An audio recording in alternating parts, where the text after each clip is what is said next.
2 de la tarde, 1 minuto. Seguimos con ustedes aquí a esta hora. Vamos a analizar un poco lo que está pasando en Colombia. Ya oficialmente la registraduría colombiana hizo la certificación de Gustavo Petro para que se pueda posesionar como el próximo presidente de los colombianos el 7 de agosto. Eso por un lado.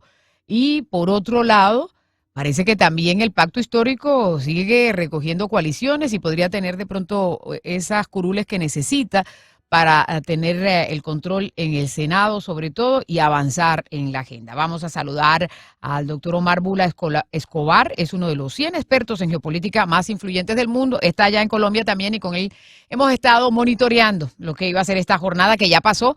Por lo menos hasta ahora las instituciones están funcionando, ya se prevé el empalme y una reunión del presidente entrante con el presidente saliente. Doctor Bula, ¿cómo está? ¿Cómo le ha ido? Buenas tardes. Muchas gracias por la invitación de nuevo. Siempre un gusto estar contigo. Sí, hay una situación muy especial para Colombia, especial es lo mínimo que se puede decir.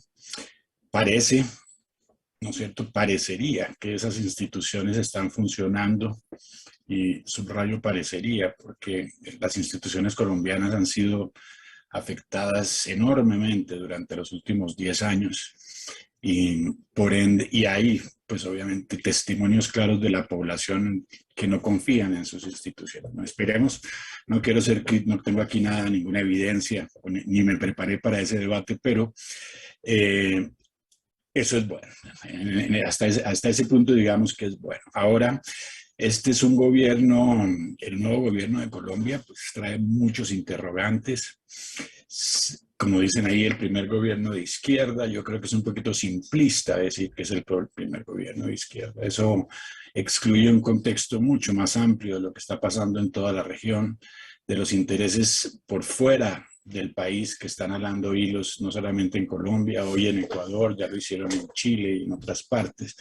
O sea que ese planteamiento simplista de izquierda-derecha es totalmente inocuo. Además, si pensamos que hay otra fuerza, en este caso, que es una fuerza muy grande, que es la del crimen organizado y del narcotráfico, el cual abiertamente apoyó al presidente electo. Me refiero, por ejemplo, al ELN, las FARC, que las llamen disidencias o no, ellos son que quieran, que se quiera o no, esto es una verdad infalible, o parte o fueron parte del crimen organizado de la región, que implica decenas de miles de millones de dólares y que ha penetrado instituciones, procesos electorales, etc. Entonces tenemos un cóctel muy difícil en Colombia y un híbrido que no sé cómo se va a desarrollar realmente si ponemos esos dos componentes juntos, porque obviamente Gustavo Petro es de izquierda, si queremos ponerlo en ese esquema simplemente, es un antiguo guerrillero de la Guerra Fría, ¿no es cierto?, donde todavía estaban esas ideas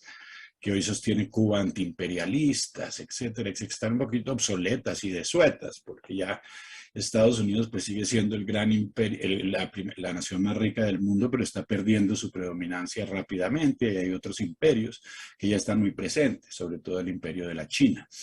O sea que estamos como analizando las cosas en general fuera de contexto cuando nos limitamos a decir que sus políticas van a ser más Estado y menos sector privado. Esos son debates clásicos que seguramente se reflejarán de alguna manera en sus políticas, porque ese es su ADN.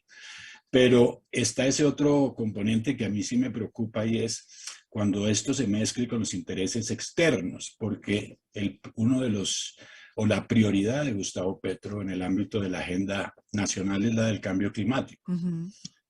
Eh, Pero y además yo, eso fue lo que mencionó en su discurso en relación a Estados Unidos, ¿no? exactamente, y la conversación con Blinken y la conversación con Biden, la gente tiene que entender esto de dos maneras. Unos dirán, claro, esa es una gran prioridad de la humanidad, hay todo un discurso muy romántico, y yo soy partidario de cuidar este planeta, de eso no se trata de las prioridades en la agenda. Colombia es la mancha del mundo en términos de producción de cocaína. Nosotros tenemos un grave problema y los beneficios de la cocaína sobrepasan en muchos casos los de los estados. Tienes a Ecuador con 100.000 millones de dólares de PIB, de GDP, de Producto Interno Bruto, y la cocaína produce 250.000, ¿no es cierto? O sea que tenemos un estado paralelo, no se menciona, no está en ninguna agenda política. en la agenda hay favores que van a tener que ser pagos. Ahora, volviendo a lo del cambio climático, Ujú. eso es básicamente un gancho, ¿no es cierto? Y es una agenda que no es solamente colombiana, es una agenda que se está estableciendo en muchos países del mundo porque es una agenda global. Esto implica que entramos en el terreno de esa progresión de un gobierno más global y una pérdida de soberanía de los estados. Yo no sé cómo, en qué medida podrá barajar eso Gustavo Petro, ¿no es cierto? Y el cambio climático, si se trata de una implementación como la propone Estados Unidos o como la demuestra Estados Unidos, ¿no es cierto? Porque Estados Unidos está demostrando lo que pasa cuando hay un acercamiento abrupto a los cambios en términos de fuentes de energía, y ahí vemos lo que está pasando, ¿no es cierto? Esto vemos lo que está pasando con los precios en el gas pump, en la gasolina, que le atribuyen siempre a Rusia y a Ucrania. Es un factor, pero sin embargo estos precios ya estaban subiendo antes de la guerra de Ucrania y Rusia, ¿no es cierto? Lo primero, el segundo día de gobierno del presidente Biden, lo que hizo fue parar el Keystone Pipeline y la producción de hidrocarburos. Ahora, irónicamente, está importando hidrocarburos.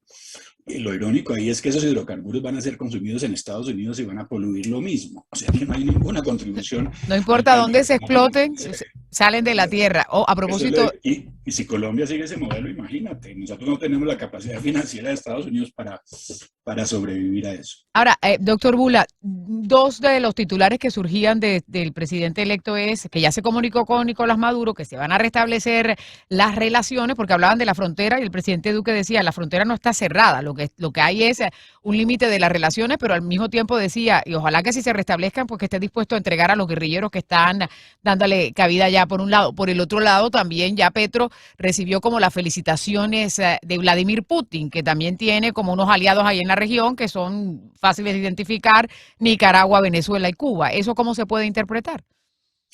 Eso es muy, muy complicado. Bueno, hay que primero tener muy claro que Gustavo Petro hace parte del Foro de Sao Paulo, del Foro de Puebla, del socialismo internacional, fue guerrillero de izquierda y es una persona en ese ámbito clásico, ¿no es cierto?, de la taxonomía política, pues sus aliados son aquellos, pero el problema es que en esos foros está sentado ese crimen transnacional organizado.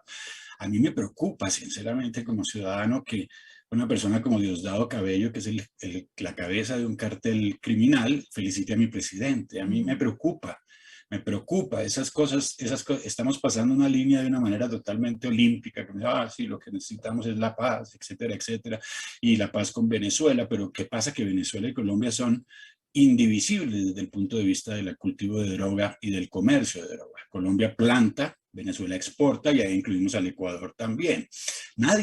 Nadie tiene esto como prioridad en la agenda. Nadie tiene como prioridad en la agenda el hecho de que somos el foco de la criminalidad. Entonces, criminalidad mundial. Esos vínculos con Venezuela son, vamos a ver, son países hermanos dentro del ámbito del Foro de Sao Paulo y prensa, son de ideologías, los dos de izquierda supuestamente, ¿no es cierto? Esas ideologías desgastadas realmente por la plata del narcotráfico, porque lo que sí hay mucho es una industria, de las industrias más grandes del mundo, ¿no es cierto? De las más grandes del planeta, estamos hablando, pero que no la vemos porque está en la economía informal y ha penetrado todos los ámbitos, todos los niveles de la sociedad, desde las grandes corporaciones hasta los más pequeños. Eso ya está adentro, sin lugar a duda. Ahora, lo de Putin sí, yo lo dije, qué pena, pero lo dije hace 2 meses, y no hay que confundir a Putin en Europa y otra confundir a Putin en América Latina. Una cosa es Putin como contrapeso de los planes del globalismo europeo, americano, ¿no es cierto? Y de los planes del World Economic Forum, etcétera, que algunos lo ven como bienvenido, porque de alguna manera él defiende algunos valores afines a los que defienden la nación, la moral religiosa, etcétera, etcétera, pero no es lo mismo Putin acá, porque Putin desarrolla una realpolitik pura. Él es uno de los primeros exponentes. Es la realpolitik, es la implementación de políticas dejando de lado lo ético y lo moral y simplemente con un fin político y económico claro, ¿no es cierto? Y ahí vemos, y lo hemos visto en muchos casos, ahora Europa lo está viviendo. Europa está importando gas ruso, pero está en guerra con Rusia, ¿no es Pero le cierto? Es un acaban de real cerrar el grifo ahorita, están en una Ahí está, crisis precisamente por eso y al ahí borde de una recesión también. está. ¿Subestimaron un poco eso a propósito, ya que menciona Yo ese creo tema? que enormemente, enormemente. Hoy hubo una reunión del BRICS, estaba viendo hace un rato. Ujú. Se reunieron China, Brasil, Sudáfrica, India, me falta, y Rusia, obviamente. Se está creando una división enorme. Ahí está viendo, esto es una manifestación de un multilateralismo que está reviviendo, ¿no es cierto? Donde hay muchos países que no quieren tomar lado, sobre todo la India. Los BRICS representan 41% de la población mundial. Los BRICS, es casi la mitad de La la mitad del población mundo. mundial, ¿no es cierto? Ujú. 17 o 18% del comercio mundial. Tienen dos de las economías más grandes del mundo, China e India. Entonces, esto se está moviendo muchísimo. O sea que las sanciones, de las cuales Zelensky está pidiendo una séptima cuota, ¿no es cierto?, están afectando al mundo entero y no mucho a Rusia. El propio Putin mencionaba ahora sus ventas de petróleo hacia la India y hacia la China han subido, sus proyectos en términos de desarrollo agrícola y agroindustrial. Hay otro lado en el mundo, la gente va a tener que entender algún día, y eso hay una cuestión muy importante ahí. Y el gran debate que cubre todo esto es la preeminencia de Occidente durante los últimos 3 siglos, desde el Imperio Británico, después los americanos. Occidente ha manejado el mundo. Y por eso este cambio es tan importante, porque tanto la China en su discurso como Putin, inclusive la India, aunque no lo dice de manera tan taxativa, mencionan Occidente quiere seguir rigiendo el mundo. Y que no le guste o no, yo como occidental lo preferiría, si Claro. se mantuviesen nuestros valores, que ya los están destruyendo. Pero es un desequilibrio de fuerzas histórico, de largo plazo. Y es ese desequilibrio de fuerzas histórico que se manifiesta en guerras como la de Ucrania y la de Rusia. Ahora, volviendo a Petro, yo lo mencioné, una cosa es Petro allá, otra cosa es Petro acá. Putin allá, otra cosa es Putin acá. Putin tiene en ese realpolitik, está muy, muy claro que está aliado con los mismos aliados de Petro, ¿no es cierto? Con Nicolás Ujú. Maduro, con la China dentro de Venezuela, o sea, su gran aliado, con muchos de los gobiernos de la región que eran las ex colonias soviéticas, como tú lo mencionaste, Nicaragua, Cuba, etcétera. Y Cuba sigue jugando un papel muy, muy importante. Y yo les dije a la gente, bueno, ustedes creen que, ya que odian tanto a Putin, ¿no es cierto? Yo ni lo odio, ni lo odio, se me hace un personaje peligrosísimo para cualquier democracia, sin lugar a duda, pero como digo, sobre todo aquí en América Latina. Sí, el Petro era el más cercano a Putin, pues ahí lo acabas de mencionar, lo Claro, lo felicitó. felicito abiertamente. Entonces, por un lado, votaron por el mejor aliado de Putin. Yo lo dije, están votando por el mejor aliado de Putin. Pero Ahora, Colombia es un país amigo de la OTAN. Cuando asuma Gustavo Petro, él puede hacer algo en ese sentido o podría retirarse. O sea, ¿cómo? Porque hay una serie de cosas que Colombia a nivel internacional pues tiene ya como establecidas, pero el presidente tiene la potestad de cambiarlas o hay algunas que se tienen que continuar. pues eso depende, porque aquí hay, como viste el ejemplo de Venezuela, los 2 primeros años de Chávez fueron relativamente dulces, por decirlo así. Él no podía irse en contra de lo poco que quedaba de la institucionalidad, necesitaba de los partidos, etcétera, hasta que hubo constituyentes. Entonces llega uno al momento de la constituyente, como en Chile, y este es el enabling instrument, ¿no? El que le permite eventualmente gobernar de manera más por decreto, como lo hizo Chávez. O sea que esos compromisos dependen mucho, más que de la firmeza del compromiso, ¿no es cierto?, de los vaivenes que hay y que se le exige a Gustavo Petro. Ahora, hay una cosa muy interesante, es que estos, y se sobreposicionan las capas acá, es que, Ujú. por ejemplo, a Occidente y a la OTAN les conviene, y ahí volvemos a Putin, les conviene reconquistar América Latina porque Rusia ha tomado una ventaja enorme en la región y China. Occidente, para eso lo necesitan en la OTAN. ¿no es cierto? Ahora, si la agenda de Gustavo Petro, que no creo que sea totalmente anti-Estados Unidos, ¿no? Lo será seguro, tal vez, no creo que al nivel de, y menos ahora que ya se le acercaron a Maduro y que Estados Unidos ahora, ¿no es cierto? Como que se le olvidó que era una narcodictadura criminal y todo ese cuento. Entonces, yo no creo que sea así.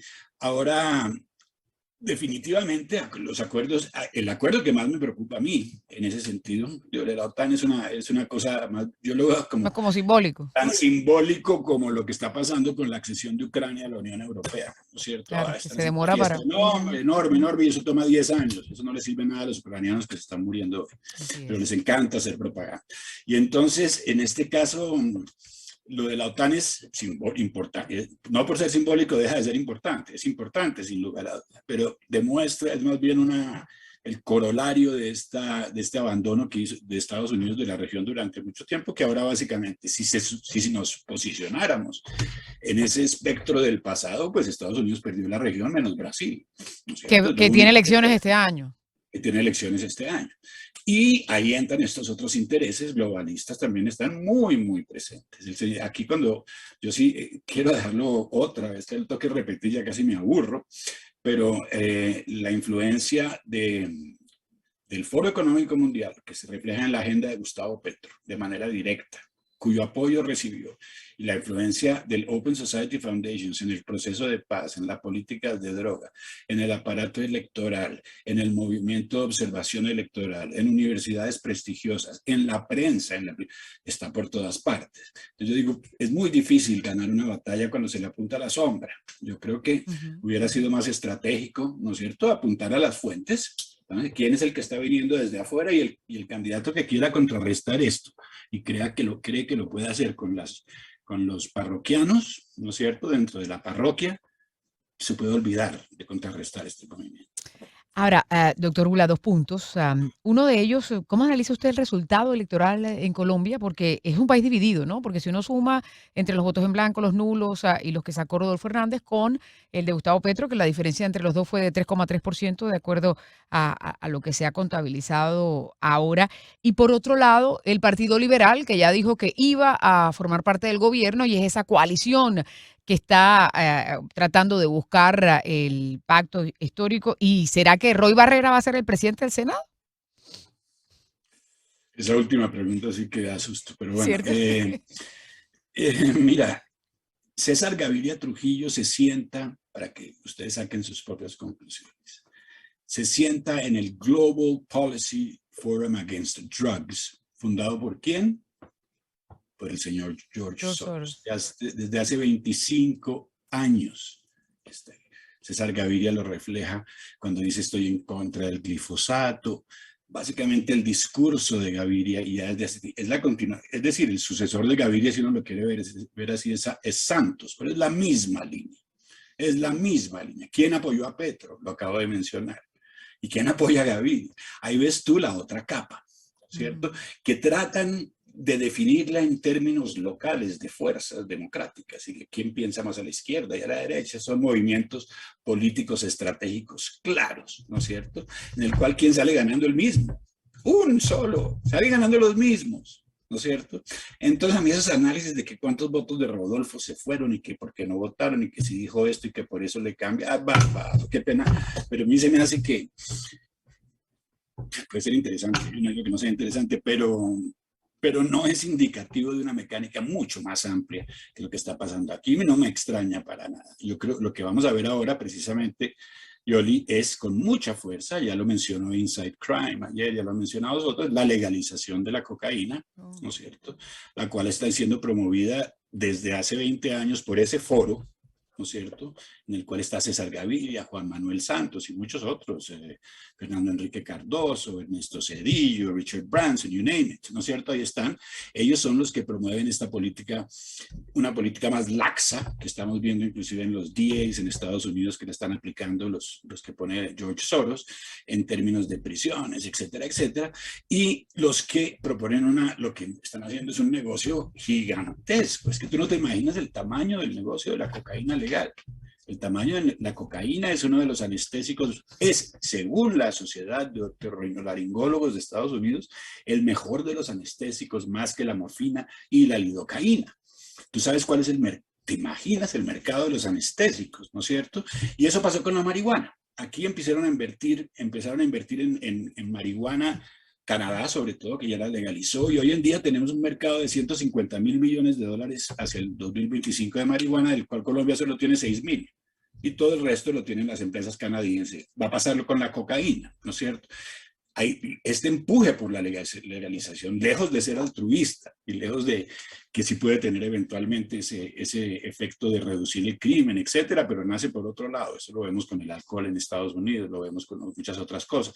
El hecho es que no es altruista, y ahora con Petro, además debiéndole tanto a esta gente, porque le debe prácticamente su candidatura, por lo menos el empuje final, pues vamos a ver ahí de qué manera, y ahí vemos a César Gaviria sentado en toda la mitad. Pues en la mitad, ¿no es cierto? No de lado, está sentado en toda la mitad. Y si se atreviera a anticipar qué sigue para el colombiano que de pronto está temeroso de lo que pueda suceder y no quiere esperar ese par de años de la luna de miel. Eh, es muy difícil realmente, como te digo, sobre todo por esta mezcla de agendas. Yo creo que si estuviéramos hace 20 años y al Petro lo hubieran elegido 5 años después de Chávez, podríamos ver casi una película en paralelo. El contexto mundial ha cambiado muchísimo durante los últimos 20 años. De ahí que se van a ver unos híbridos nunca vistos, ¿cierto? Y sobre todo este híbrido muy extraño del socialismo, comunismo, narcosocialismo clásico, con estas exigencias de los globalistas, con ese crimen transnacional organizado de por medio. Ahora, ¿qué hacen los colombianos? Pues yo creo que ya hay muchas reacciones, ¿no es cierto? En términos de gente que ha sacado su capital, lo sé, muy cerca tengo varias que han sacado su capital, la gente no quiere, es una cuestión de riesgo, ¿no es cierto? Que en Claro. tus inversiones y en tus carreras, tú defines el riesgo. Y en este momento, el riesgo parece relativa, por el momento no va a haber un lull, una especie de intermedio ahí en que hay esperanza. Ayer escuchaba a una persona que decía, qué bonito lo que está pasando en Colombia, ojalá que sea tan bonito. Ojalá Pero que se materialice. Y finalmente, doctor Bula, y agradeciéndole como siempre su tiempo, ¿quién le va a hacer la oposición a Petro? ¿A quién ve usted como esa figura opositora? Y que sea de peso, que tenga contundencia. Como él se la hizo en su momento cuando a Duque ahí a través del Senado, ¿no? Pero en este caso, Rodolfo Hernández como que no va a ser esa figura, aparentemente. no, Rodolfo Hernández solamente fue la opción antipetro. Ujú. Yo, no pasó de ahí, sinceramente.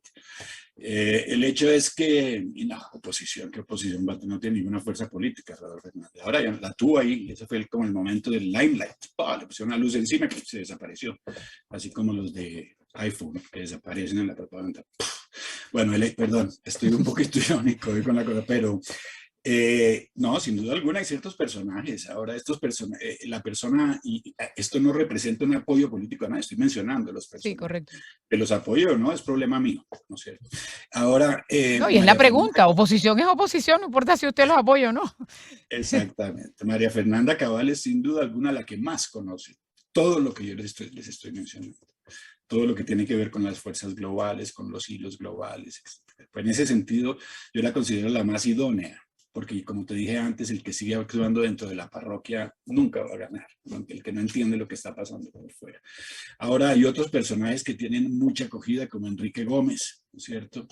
Yo lo veo bastante circundado a la parroquia, desafortunadamente, y mientras que su discurso desde el punto de vista ideológico, por lo menos coincide con el mío en términos de los valores de Occidente, la institucionalidad y la ley, la lucha contra la droga, etcétera, pues ahí está. Yo creo que ahora lo importante no es simplemente contrarrestar el debate de los otros, es ganar, ¿no es cierto? Y para ganar, ¿no es cierto? Se necesitan una serie de coaliciones nuevas. Yo no creo que, es decir, ya los que ganaron saben cómo manejar los partidos existentes, ya saben para dónde moverlos y mover las fichas.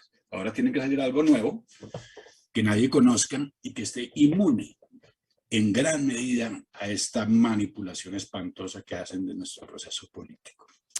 Pues vamos a seguir analizando poco a poco todo lo que ocurre No solamente en Colombia, porque ya usted lo aclaraba bien, está todo concadenado. Doctor Bula, muchísimas gracias por estar aquí con nosotros. Buena tarde. Yoli, muchísimas gracias. Que te vaya muy bien y que Dios te bendiga. Muy amable, muchas gracias. Igual para usted. Es Omar Bula Escobar, uno de los 100 expertos en geopolítica más influyentes.